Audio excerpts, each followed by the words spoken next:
I don't know if Bubba pushes a lot of makes a lot of friends throughout the course of the race either. He's making usually pretty aggressive moves to try to get to the front. And I think sometimes you got to give a little bit early in the race to get it back later in the race. Hey race fans, welcome to Backseat Drivers. I'm Alex Weaver, joined by Jonathan Merryman, and the flow over there, our friend is number 7, Corey LaJoie. Daytona did not miss. It hardly ever does. But Corey, that bottom line, man, you were leading that choo-choo train for a while. Yeah, it was fun. Unfortunately, it didn't turn out as good as we hoped there at the end. We were in position, and we went down there this weekend. Both Spire cars had what would be the A engine package from Hendrick, so we were on par with the horsepower of the leaders, and we also had a plan to go up there and race all day because, as you notice, you can ride in the back and miss the wrecks and finish 6th to 9th, but you're not going to be in position to win. So we went, and our goal was to be up there and race all night and try to keep track position, and that's what we did. And we were second, taking the white. It just didn't pan out with us. We didn't have quite the help or the push that we needed. Or, there's a couple of things I could have done different. I lost a little sleep on Sunday night, just thinking about the million different ways I should have done something different. But nonetheless, it was cool seeing that Built Bar Camaro out front all night. Yeah, Merryman and I had on our 7 shirts. Don't worry, we were rooting for you. Well, Ryan Blaney goes back-to-back. He wins, looking like a pretty dominant super speedway racer. Merryman, does this catapult the 12 as to maybe one of those Champ 4 favorites now? I definitely think it helps him get out of round 1. You know, he was eliminated after Bristol last year, had some bad luck going through Darlington. I think Todd Gordon was thrown out of that race for something that happened with the race car, but it certainly doesn't hurt. We talk about Ryan Blaney and how he should be a multiple win a year guy. I've been really hard on him, and he shut me up last week, and then he doubles down this week and goes back to back. So I think this is a sign of things to come at Penske. With Brad stepping away, the 12's got to step up and help fill some leadership there. Obviously, Joey Logano, he's done a great job of that, won a championship for them. But it's Blaney's time to step up now, and he's getting it done. So don't sleep on the 12 car. We didn't really get to see what he could do last year. This year, I think, will be a little bit of a different story. Yeah, this is his first multi-win season in his Cup Series career. 3 wins now, Corey. I know the momentum helps going into the playoffs, but do you look at the 12 as being one of those cats to make it to the Champ 4? I don't know. I mean, a lot of the times the guys who make it to the top 4 have a lot of the playoff points in the bank, and he's one of the guys with 3 wins that has a decent amount of playoff points. But man, those to be the final 4, man, you got to be solid at all those, especially those last 3 racetracks.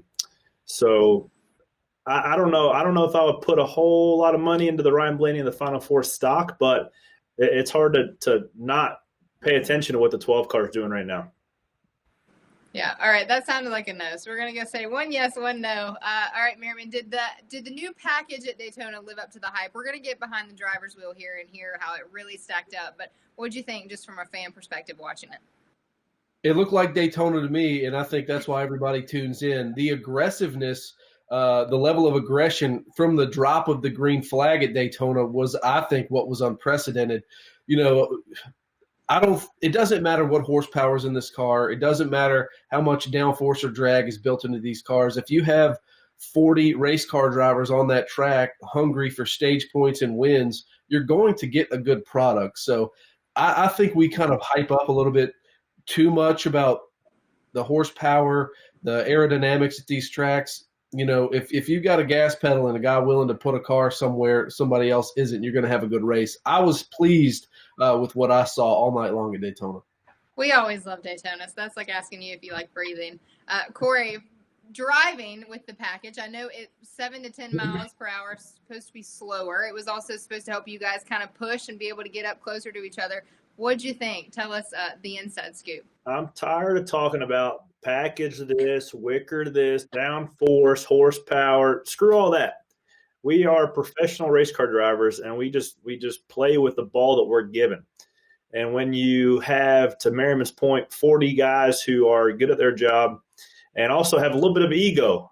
I'm not speaking for myself, but there are some other race car drivers out there that have some big egos. and nobody wants to see anybody out front. So when you combine Daytona with the last regular season race of the year, it breeds excitement. It's the first race of the year, but also the last regular season race. It's a great spot for it. And we saw that probably the technical difference of this package, you were really more reliant on how tight your help was to you to formulate a run. You couldn't get a run. You didn't have the horsepower to kind of push through and get to that back bumper of the front car unless you had some tight help. So I think that's what allowed the bottom lane to be able to keep pace instead of just getting up and getting single file on the top. And I thought that it made for pretty exciting racing, and it certainly was the driver's seat for sure. Well, speaking of those egos, I don't know if it was an ego thing or if it's just who wants to run up front early. Were you surprised how aggressive it got? Stage one, it was like 10 laps in, and, man, we were throwing some pretty heavy blocking and getting a little aggressive there in the pack racing. So what did you think of the aggressive driving? Yeah, I mean, you just expect it. Especially, I'm sure you're talking about Logano there throwing blocks early before even the competition. No names. No, I'll say names. Joey's one of the best speedway racers out there, and I was talking to him, and I was following him like 8 laps in. He was right in front of me in the top lane, and I'm kind of watching, not really paying attention. Next thing I know, he's leading the line 8 laps later, and I'm still at 6. I'm like, how'd he do that? So when you combine Coleman Presley up on the roof with Joey and his prowess for super speedway racing, it's not surprising to me that you saw some aggressive blocks, especially with everything that's on the table. Too aggressive too early, Corey, or no? No such thing. You're racing. You're a race car driver. You want to be able to maintain control of the race. Merryman, too aggressive too early? I feel like I'd be one of the guys to lay back a little bit, but there's a reason that I'm not holding the steering wheel and Corey is.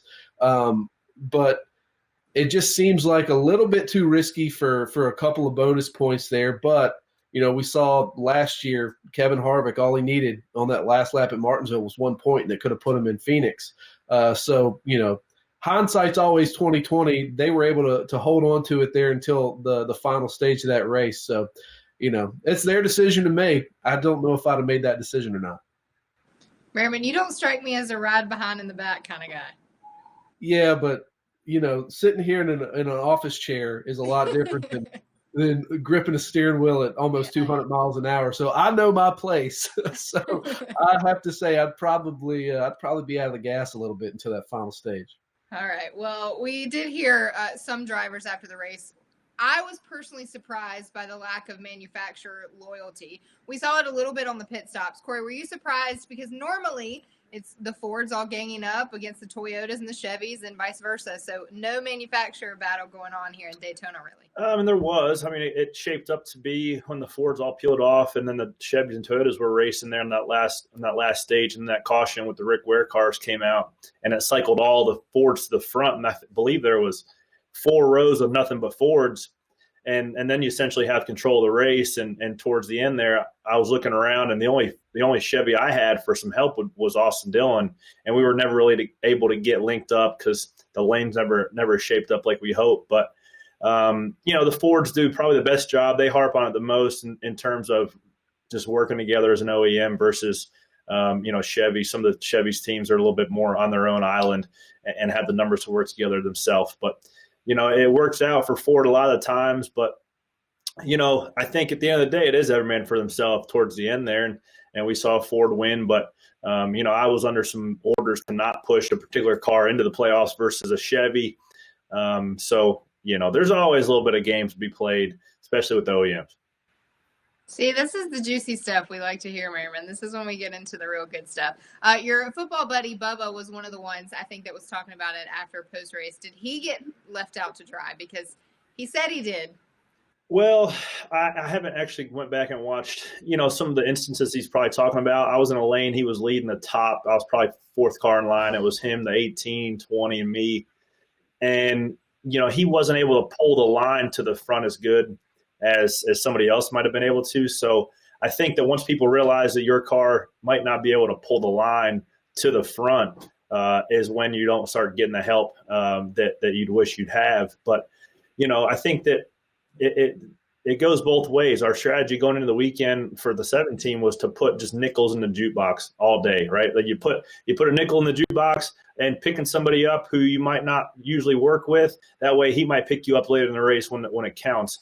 And just from looking a little bit, I don't think that, Bubba says that he didn't get a lot of help, but I don't know if Bubba, pushes makes a lot of friends throughout the course of the race either. He's making usually pretty aggressive moves to try to get to the front. And I think sometimes you got to give a little bit early in the race to get it back later in the race. Yeah, scratch my back, I'll scratch yours. Merryman, were you surprised by, I guess are we stacking nickels now? So that I have half of the stacking nickels crew on here instead hey, of stacking nickels. Get a little time out front and you upgrade from pennies, I guess. Merryman, were you surprised by the lack of manufacturers working together? Corey said we saw it. It didn't necessarily look to it like on TV. Yeah, well, anytime, you're coming to pit road under green, you're going to have, manufacturer alliances because that's just how you can keep all your cars running and not lose the draft. But to Corey's point, Ford does it better than anyone, and that's why they end up in victory lane there more than anyone else, it seems like. But, Toyotas, they don't have the numbers, and I think Bubba's justified in what he says. He's been told to play by a certain set of rules, and he doesn't feel like everybody else is playing by those rules. One thing I hope that comes out of it is that everyone does away with it. I think, race car drivers and the egos Corey was talking about earlier in the show, I think that makes for good racing, and I don't think being tied to a teammate or a manufacturer is necessarily, as dramatic as maybe I would like to see. So I hope the selfishness is amped up a little bit, and I hope the manufacturer dance in a way goes away, because I like to see these guys out there fighting tooth and nail, and some guys might work better together, might put on a little bit better of a show if you're not just bow tie to bow tie or blue oval to blue oval. I got something Go ahead, to say. When you start looking at Merriman's point of wanting to get rid of OEM teamwork, there is a spigot of money that comes from those particular OEMs that is a lot. And it's more of a fire hose than it is a spigot. So at the end of the day, the OEMs have the last say on what they consider selfish and what they consider okay.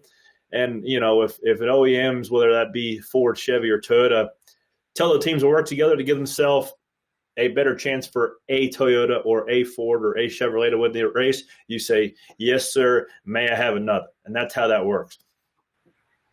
You got him, Merryman? We're just taking swings here. I'm in line now, I guess. Well, we did see Kyle Larson is leading the way. He gets the regular season championship. But Tyler Reddick and the A crew over there at RCR will lock into that final spot. We have 16 drivers. It's official. They are now going to compete for a championship starting in Darlington this weekend. But, Corey, did the right 16 make the 16? It doesn't matter if it was the right one or the wrong one, or this guy's supposed to be in or not. Generally speaking, guys that have made the playoffs have been running in that position all year, and they've earned their spot. So, yeah, is it the right 16? Who's no? That's opinionated, but it is the 16 that's going to be racing for a 2021 NASCAR Cup Series championship. All right, Merryman, is it the right 16? I mean, they earned it. I think you could look at some guys that are on the outside looking in.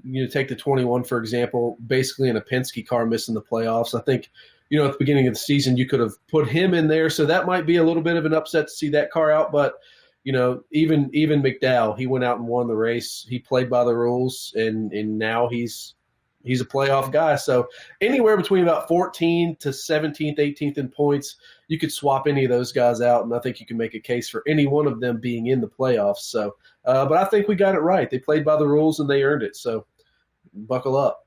Let's do a little rapid fire. We'll put Corey in the hot seat. Merriman's used to this, but Corey, welcome to the rapid fire here on the Backseat Drivers. 30 seconds or less. I am timing. We're going to start with Corey. It was announced last week that Kurt Busch would be the new driver for that second car in 2311 Racing coming up in 2022. He's not gone yet. Had a great announcement. He'll pair with Bubba Wallace to kind of give a little bit of a veteran perspective. So, Corey, who gets the first win for 2311 in 2022? Bubba Wallace, Kurt Busch. Ooh, I like that. I'm going to go, Kurt Busch. He's like a fine wine, gets better with age. Yeah, he's not missing much. Jonathan Merryman, who gets it, Bubba or Kurt Busch? I'll go Bubba. He'll have more experience under his belt working with a team. I think the notes that Kurt's going to bring to the table are only going to make things better. And let's not forget about the next-gen car going to equalize the playing field a little bit. I am also pumped. I now have 2 cars for a chance for some free McDonald's fries, so I can't wait for 2 chances. What's your bold prediction for the playoffs, Merriman? Oh, man, I don't know. I'm going to just make something up. I think McDowell makes it to the round of 12. All right, that is pretty bold. Corey, bold prediction for the playoffs. 1, do you agree with that? Does McDowell make it to the round of 12? No. Not even a little bit. I appreciate the reach, though. Bold prediction.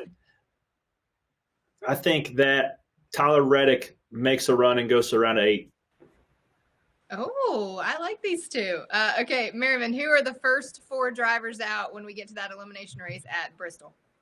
Oh, man, let me pull it up real quick and look. I'm going to go Kevin Harvick, Christopher Bell, Eric Almirola, and I need a third. So just to spite Corey, I'll say Tyler Reddick. But that's going to go against me when I make my race pick, so I don't know. What do I know? I don't know if the 4 is out after that round. I haven't decided yet. Corey, first 4 drivers out.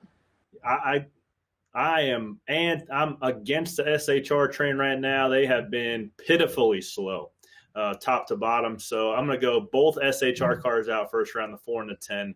McDowell, and I got to look at it, but throw in somebody in there. I think Christopher Bell makes it past the first round. So I don't know. I don't know the rundown, but Christopher Bell is good at Richmond and Bristol, so I don't know if I'm counting out the 20. Can I just have all 16 go to the round of 12? That'd be great for me. All right, Merriman, most challenging round of the playoffs. I think it's this first one. I mean, you take one of NASCAR's oldest, toughest tracks, and you pair 2 short tracks behind that. One of those being Bristol at night. We know what can happen. This first round is completely insane. The next round with Talladega and the Roval is wild as well, but you got to have grit to get through this first round. Corey, you agree? Yeah, you can make a case for this first round, but I think, in the grand scheme of the playoffs, that round of 8, trying to transfer to the round of 4 being if you don't have a lot of playoff points racked up, you have to get a win in those last 3 races if you want to punch your ticket, whether that be the 11, somebody doesn't have a lot of playoff points racked up to try to beat a Chase or a Ryan Blaney or Joey to try to get in there. So I'm going to say the round of 8, regardless of the races, is going to be the most challenging one. Yeah, that round of 8, what is it? Texas, Kansas, Martinsville? Yeah. All over the place. So, okay, Corey, back to you on this one. Who's your sleeper pick for the playoffs? This can be either to make the championship 4 or either to go longer into the playoffs than we think. Yeah, I think Tyler Reddick, like I just said earlier, I think that he's got some speed, and him and Randall Burnett are clicking right now. And RCR has been sneaky fast all year. They haven't had, top 5 speed consistently, but, Darlington starting off is one of Tyler's best tracks. And, Kansas is another place late in the playoffs where he can get the top going pretty well. So I'm not going to count Tyler Reddick out going deep in the playoffs. Yeah, the 8 has been peaking at the right time. He got like 70-something insane points in 5 races. So they've been doing something right. Merriman, sleeper pick for the playoffs. I don't know. Maybe Kurt Busch. I think he's kind of got a load off. He knows where he's going next year. We know when he's under pressure or kind of under the gun and wants to turn it on, he can. So I'll say Kurt Busch makes a run. All right. Well, I wish it was next year so I could get just free fries throughout the whole entire playoffs. Darlington, now it's time for the excitement. We're opening up the NASCAR playoffs at the oldest track on the book. It's where you go for that history in NASCAR. A little Darlington stripe coming to you on Sunday. Corey, who makes victory lane and locks himself in at the very first race of the playoffs? I think we see the 11 car punch his ticket. He's already punched his ticket in the playoffs, but punch his ticket to the next round, be the first win of the year. Then he gets around Darlington as good as anybody. He's won a couple times there. So I look for the 11 to be strong this weekend. All right, Merriman, who you got? Ain't happening. Tyler Reddick. I told you I was going to contradict myself about being one of the first 4 out. So I'm going to, revoke that, and I'm going to say Tyler Reddick gets a win at Darlington. All right, I'm going with a little bit of a wild card. I'm going with the 48 of Alex Bowman, slipping and sliding on Darlington. A little bit like Richmond and Auto Club. If you're driving a Hendrick Chevy, You ain't a wild card. You should be in the Okay, well, I feel like there's two that are a little less wild cards than the other. All right, Corey, I appreciate you joining us. I know you're tired after Daytona, and go get some more rest in that fatherhood camp, okay? No, I'm juiced up. I had a step out of the pool all day yesterday. I'm recharged, ready to rock this week. Tune in to Stacking Pennies this week. It's going to be a good one. Yeah, absolutely. Merryman, I'm sorry you lose the best hair on this episode.